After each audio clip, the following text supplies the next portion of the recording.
Explain why the currency fluctuations are hurting Etsy so badly. We heard it from everybody, even all Walmart. Right. Why is it worse for them? We've heard it from everybody. Even though 70% of their sales are in the U.S., that 30% that's selling overseas still gets hit by this stronger U.S. dollar. More than 90% of all of the goods sold on Etsy's marketplace are in the U.S. dollar, even if the buyers and the sellers are both overseas, because they have been kind of trying to market to the shoppers in the United States that Etsy has been known for. So what the company has done is they've come in and said, hey, we'll encourage our sellers in the UK, in Western Europe, in Australia, where they've seen some good growth.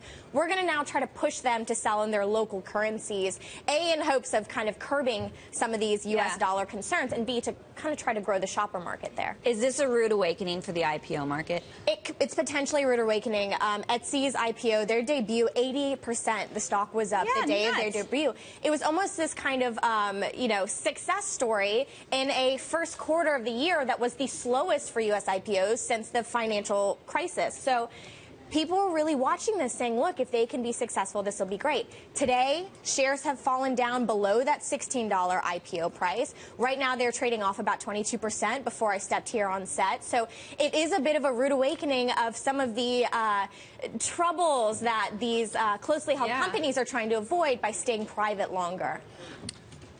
I'm not going to call bullshit, but I'm going to call something else. I'm just looking at some of Etsy's numbers, and I see an alarming trend in general and administrative expenses. And this is the kind of thing that we do see happen to companies post-IPO. All of a sudden, they start spending money because they feel rich.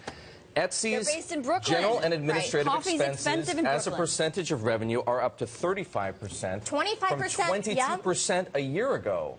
So this is, and that's the apples to apples comparison, right? You percentage of revenue, 22%, it's swelled to 35% now. And they had questions about this on the call yesterday when they fielded their first questions really from analysts on a call. They said, look, this is us trying to expand globally. They kind of redid their organizational structure in January. Maybe it's to try to get this really quick expansion as they're trying to appease the public markets.